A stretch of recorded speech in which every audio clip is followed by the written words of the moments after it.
এখনো পর্যন্ত তো আমার জয় হয়েছে, এখনো পর্যন্ত আমরা ভালো সংখ্যক আসনেই জয় হয়েছে, কিন্তু আমাদের তো সংখ্যাগরিষ্ঠ আসন অর্জন করতে হবে, সেটা আমি আশাবাদী। আর কয়েক ঘন্টা পরে সেটা বুঝতে পারবো। ওভারঅল ট্রেনটা ভালো।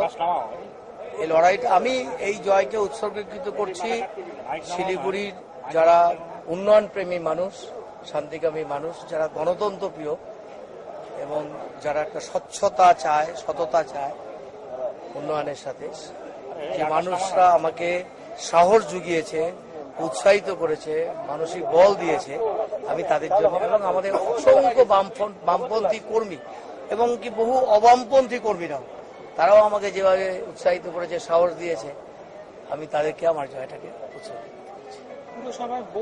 আশাবাদী, এইটুকুই এখনো পর্যন্ত বলতে পারছি, আশাবাদী। তো আরো কিছু অপেক্ষা করতে হবে কিছুটা সময়। ঠিক আছে।